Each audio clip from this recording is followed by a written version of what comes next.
First, we go to Jeff Kassouf. Go ahead, Jeffrey. Thanks, Aaron. Thanks, Naomi and Sam, for doing this. Wondering if you could maybe each both weigh in on this.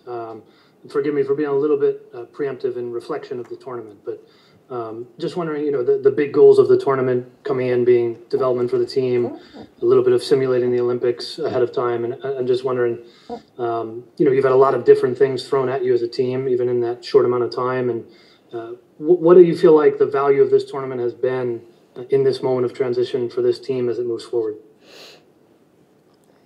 Yeah, you go first. I think the biggest thing that we've taken away is just like how battle tested we are. That's been a big theme from the coaching staff in what they're most proud of in us coming out of these games is the fact that we have seen so many different things from a lot of different teams, but like we are in the best place I think we could possibly be in going into this final because we are battle tested from different opponents, from different weather, from all sorts of different factors.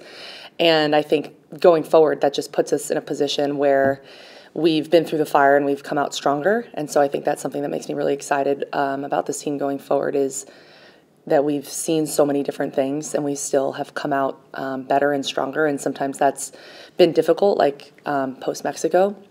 But I think we've seen just so many different scenarios and situations this tournament and have been better because of it. Yeah, I think this tournament comes at a great time for us and it's just an important step in us building a lot of relationships on the field and just learning what it takes to adapt throughout a tournament. Like Sam said, there's been a lot of different tests kind of thrown at us, and with the short turnaround between games, it's been a lot of us adapting, quickly taking in information and applying it in a game. So I think the more experiences we have like that, the better it is for us as a team. Let's go to Tamara Griffin. Oh, sorry, did you have another one? No, just thank you. Okay. Let's go to Tamara. Go ahead. Hi, Naomi. Hi, Sam. This is Tamara Griffin with The Athletic. I've been noticing some of the emerging partnerships between various players on the team this tournament. And I'm wondering if you could each talk about, Naomi, your partnership with Tieran in the back, and then Sam, yours with Corbin in the middle. Just sort of what the experience has been like building those relationships, having multiple chances to build upon those throughout the tournament, and sort of how you see the complementary nature of those partnerships given what you each bring to the field. Yeah, I mean, it's been great playing with T. I think Sam would say the same, but we play with a lot of different players throughout training and throughout games too. So I think those have been our partnerships in games, but we've gotten to have a lot of experience playing with other, with different partnerships on the field too, just in training. So yeah, I think it's been great, and I think there's kind of that understanding of whoever's on the field, whoever's in that position, like you're gonna fulfill that job and get and just play that role to the best of your ability. So I think that's what makes us so dynamic as a team, is that anyone can really fill in those different spots, and I think that's the way we hurt teams in different ways. So yeah. Yeah, I mean, I echo everything Nay said. And just to answer your question, it's been super fun to play with Corbin as well. I think we're both in a unique position in that this is our first major tournament, and we're still kind of like newer and getting minutes with this team, which is super exciting. And I think her and I are both learning a ton as we go, and we're building our chemistry. I think she's much more of like an attacking 8, whereas I'm more of a traditional 6, and I think those two things can really complement each other. But like Nay said, I think our team has done such a great job in either the way that we start the game or the way we finish the game. Like we have so many different partnerships that we can utilize and weaponize against other teams, and so I think that's one of the things that makes us as dangerous as we are. Thank you. Let's go to Tom Krasovic. Go ahead, Tom. What was the experience like Wednesday dealing with the field conditions? And are you pretty excited about the field conditions and the weather for Sunday? I'm excited for some sun. Yeah, I mean, it was pretty hard. I think we quickly realized as a team that the game plan had to go out the window and we needed to do whatever it would take to win, and that meant playing more direct and putting their back line under pressure. So, yeah, I think that was what the conditions on Wednesday forced us to do, and I'm happy we were able to get a win from that. Yeah, definitely excited for the field to dry up. Big shout out to the people of Snapdragon Stadium, who are I know working hard to get the field in better condition. But yeah, I think it ultimately came down to just like mental focus on Wednesday. It wasn't about who the better soccer team was. I think it was just the team that could just stay locked in the longest. And obviously, like, we have to credit Canada. They did that so well too, and they were just such an incredible opponent. But we knew, like Nay said, we had to throw out the game plan. It wasn't about tactics. It wasn't about technical ability. It was just about like finding a way and doing it dirty and doing it sloppy, and just getting the job done by any means necessary. So I think it was a huge takeaway for us as a group that we were able to come on top out of that game and to find a way, even when the conditions were, I think, unlike anything any of us had ever experienced. So. And if I could ask real quick, how do you feel coming out of that? It's a strenuous night, a lot of minutes of soccer.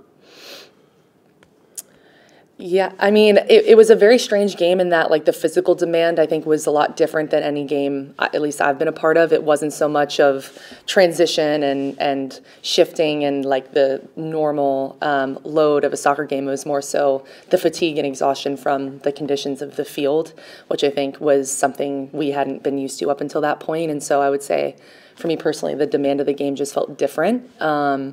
But yeah, we're super grateful to have a little bit of extra time to recover and get back on our feet and now focus on the final ahead. Let's go to Andrew Jones. Go ahead, Andrew. Thank you as always, Aaron. First for Naomi, to see Sophia Smith be able to get that goal on the night and just her reaction afterwards. Can you just talk about how you viewed her reaction, how big that was for her? And for Sam, certainly with your father being a great sports writer and quite the review he would have about Wednesday's game, have you had a chance to talk with Jesse Fleming over how crazy that experience was once you get back together with the Thorns? So that's it. Yeah, I can go. Yeah, Soph getting that goal and scoring the PK was just so huge for her and for the team. They were both very key moments for us, and I think for her it was just great to be out there and score an important goal in extra time. And for me, I was in the back just like jumping up and down, so happy for her, and so happy she was able to be composed in that moment and finish that shot, which isn't easy, going 1v1 with the goalkeeper. So it was a very good finish, and her PK was great too. So yeah, I think overall the team is just so happy for her and proud that she helped get us to this place to be competing in a final. Yeah, I haven't had a ton of communication with Jessie. I did just shoot her a text after the game and congratulated her on a great tournament. Obviously, there's no crueler way to exit a tournament than the way Canada did. And so, you know, obviously she's now my teammate with the Thorns, so just wanted to check in with her. And I can't say enough good things about her, both as a player and a person, and she's someone I'm super excited to get to work with back in Portland. But I think she had a great tournament, as did Canada, and they have so much to be proud of.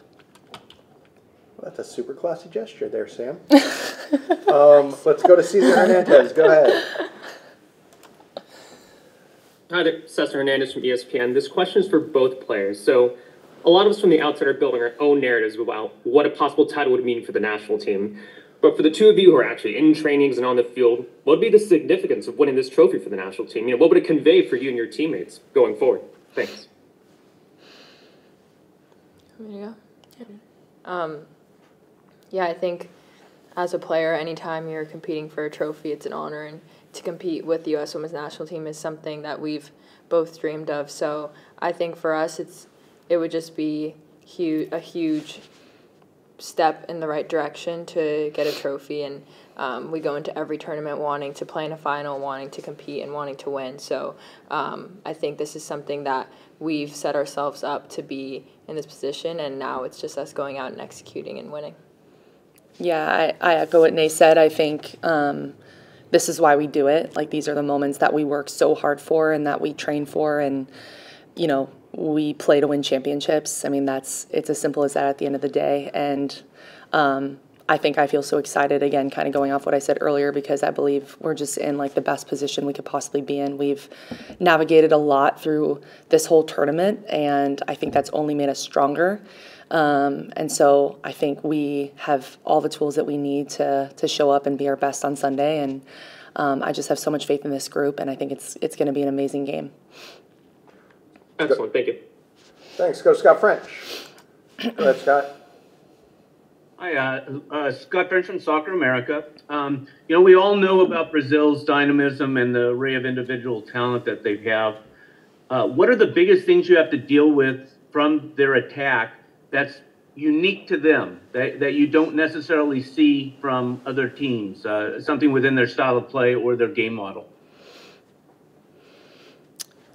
I mean, I think you kind of touched on it. I think they're a team with a lot of flair, with a lot of creative ability, with a ton of technical ability. I think, they play with a lot of passion, a lot of fire, and I think that that's something so exciting to play against and something that we also have, and so it's just going to be an amazing matchup.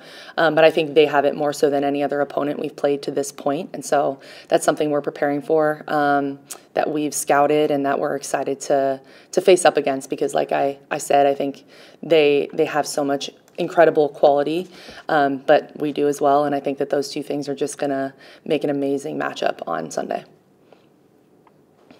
Is there anything that they specifically do that you don't see elsewhere?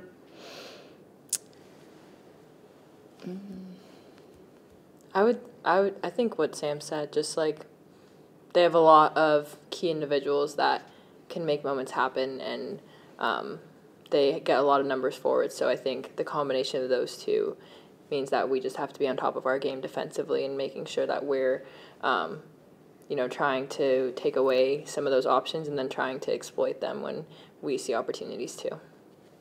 And lastly, is it a situation where you really can't focus, like you can't focus on a Debinho or a Zanerato because you've got to focus on everybody? I don't know. Yeah, I mean, I think we have to, we take our scout and our preparation so seriously. We're not just looking at one or two players. Obviously, the two that you named are amazing. But we have to scout everyone. We have to be prepared for anyone or anything or any lineup. And so, while we, of course, respect and recognize so much of their individual talent, we have to prepare for them as a team holistically. And that's 11 players on the field. And so we're going to be more than ready to do that. Thank you. Thanks, Frenchie. Let's go to Simon Evans. Go ahead, Simon. Hi, thanks for doing this. Obviously, this tournament with, you've got a Brazil team that have dominated the Copa America and their confederation. You guys have pretty much dominated Concacaf for a long time. How do you see this tournament overall bringing together North and South America in this way? What do you think the level's been like in terms of the development? I mean, obviously some countries are at different levels, but do you think it's been a success as a tournament? Has it shown any progress being made? I think so.